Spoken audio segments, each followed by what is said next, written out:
Everyone knows royal families marry their cousins, but what if I told you some were more inbred than children born to siblings? Jaws that couldn't close, tongues too big for mouths, kings who couldn't walk until age 8. These are the 10 most inbred royals in history, ranked by how damaged they actually were. And number 1, you've never heard of her. Royal 10. Queen Victoria and Prince Albert.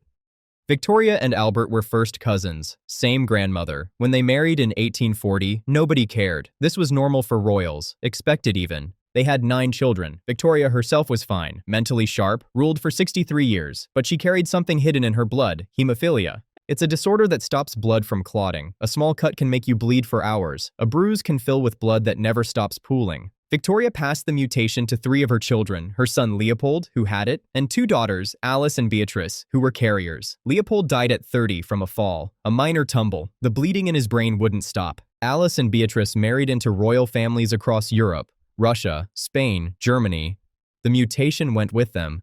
Victoria's great-grandson Alexei was heir to the Russian throne. He had it bad. Couldn't play like normal children. A bumped knee could leave him bedridden for weeks. His parents got so desperate they brought in a Siberian peasant named Rasputin to pray over him. Rasputin gained massive influence over the royal family. That decision helped destabilize the entire Russian government before the revolution. 2 Spanish princes bled to death decades later. Minor car accidents, not the crashes that killed them, the bleeding afterwards. Victoria's inbreeding didn't damage her directly. It damaged everyone her bloodline touched for the next century. Royal 9. George III. George III came from the House of Hanover, German royals who married German royals for generations. His parents were second cousins. Their parents were cousins too. He became King of Britain in 1760 at age 22, ruled for 60 years. For the first 3 decades, he was fine. Then he lost his mind. In 1788, George started acting strange, talking for hours without stopping, foaming at the mouth, couldn't sleep, couldn't stop moving. He had episodes for the rest of his life. During the bad ones, they put him in a straitjacket, dunked him in ice baths, strapped him to chairs. By 1810, he was gone completely, blind, deaf, talking to people who weren't there. His son had to run the country. George spent his last 10 years locked in Windsor Castle, didn't recognize his own family, walked the halls in a purple bathrobe having conversations with the dead. What caused it? Doctors still argue. Some say a blood disease called porphyria. Recent research suggests bipolar disorder. Either way, his family's inbreeding likely contributed. He also lost America, but that's another story. Royal 8. Maria I of Portugal. Maria married her uncle, her father's brother. She was 25, he was 42. This wasn't shocking in 1760. Keep the throne in the family. The Pope gave permission. Maria became Queen of Portugal in 1777, first queen to rule the country in her own right. Smart, capable. She built churches, fixed the legal system, and ran things well for over a decade. Then her husband died, then her son died, then her confessor died. 3 deaths in 2 years. She lost her mind. Servants heard her screaming through the palace walls at night. She believed she was going to hell, said she could see her dead father burning. Sometimes she wouldn't eat for days. By 1792, they declared her unfit to rule. Her son took over. Maria spent her last 24 years locked away. When Napoleon invaded Portugal in 1807, they had to carry her onto the ship. She had no idea where she was going. She died in Rio in 1816. Still insane. Royal 7. Isabella II of Spain. Isabella's parents were uncle and niece. Her father, Ferdinand VII, married his own brother's daughter. Isabella became queen at age 3. At 16, they married her to her cousin Francisco. Double first cousin. Their fathers were brothers. Their mothers were sisters. The marriage failed immediately. Francisco wanted nothing to do with her. Rumors said he couldn't consummate the marriage. Spain needed an heir. Francisco couldn't deliver. So Isabella found other men, generals, musicians. She didn't hide it. 12 pregnancies, 5 children survived. Francisco was probably the father of none of them. By 1868, Spain had enough. Revolution kicked Isabella off the throne. She ran to Paris, never came back. Royal 6. Margaret Teresa of Spain. You've seen her face. The little blonde girl in the famous painting Las Meninas. Velázquez painted her at age 5. She looks healthy, normal. She wasn't. Margaret Teresa's parents were uncle and niece. Her father, Philip IV, married his sister's daughter. By the time Margaret was born, 4 generations of Habsburgs had married their own relatives. At 15, they shipped her to Vienna to marry Emperor Leopold I. her uncle. She called him uncle during the wedding because that's what he was.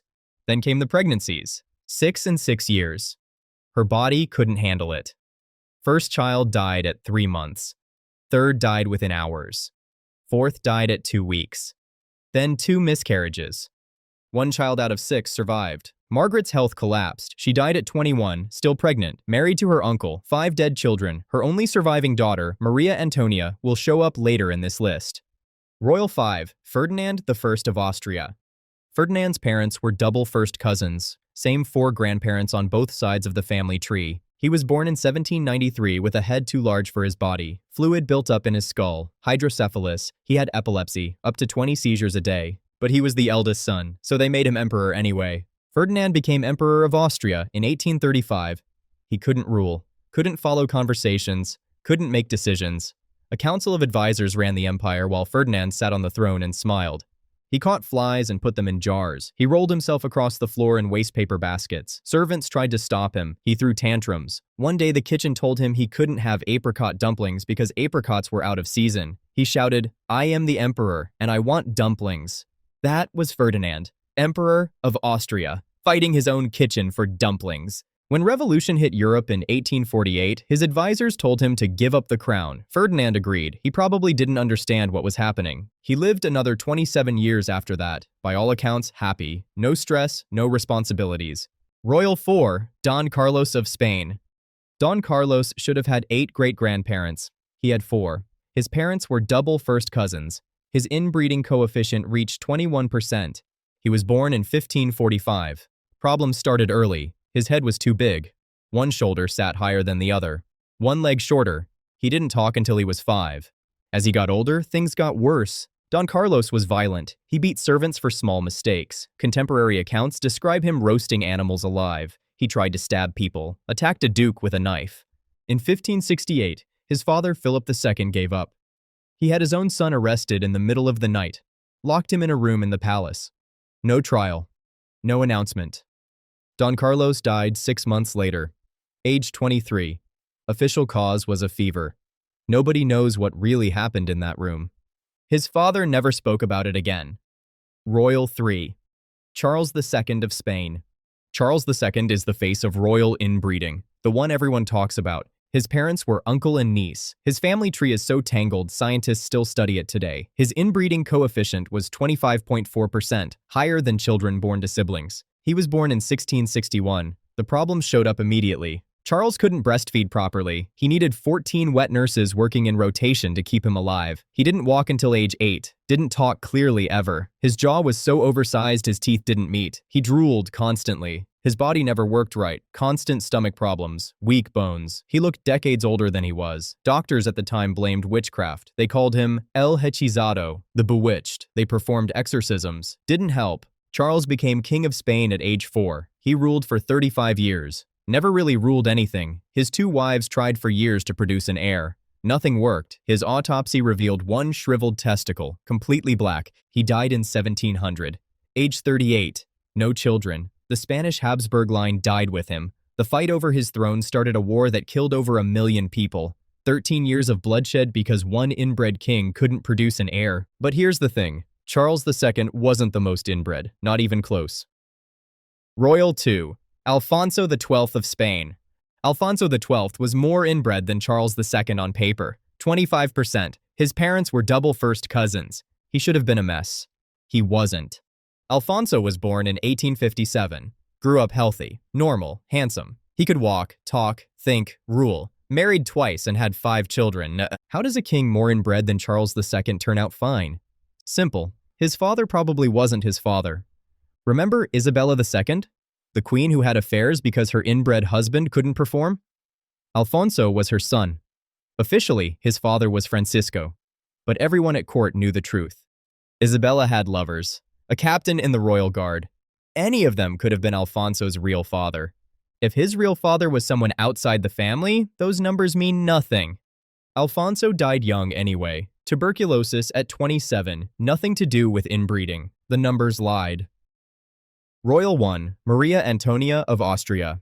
Remember Margaret Teresa, the girl from Las Meninas who died at 21? Maria Antonia was her only surviving child. Her father was Leopold I, her mother's uncle, so Maria Antonia's parents were uncle and niece. But that's not what made her the most inbred royal in history. Both her parents were already heavily inbred before they married each other. Leopold came from generations of Habsburg cousin marriages. Margaret Theresa came from the same family. When they had a child, the inbreeding compounded. Maria Antonia hit 30.5%, higher than Charles II, higher than anyone else in European royal records. She was born in 1669, weak from the start, but she survived childhood, got married at 15, had 3 children, 2 died young. Her one surviving son was Joseph Ferdinand. He became heir to the Spanish throne after Charles II couldn't produce children. For a moment, it looked like he would unite 2 empires. Then Joseph Ferdinand died, age 6, sudden illness. That death changed everything. The great powers of Europe went to war over who would get Spain. The War of Spanish Succession lasted 13 years. Maria Antonia herself died in 1692, age 23. Just like her mother, 2 generations of women, dead before 25, worn out by the same poisoned bloodline. The most inbred royal in European history, and nobody remembers her name. And no, it's not King Charles III. He's only around 4% inbred, nothing compared to this list. Click the video on screen if you want more, and subscribe if your parents aren't cousins.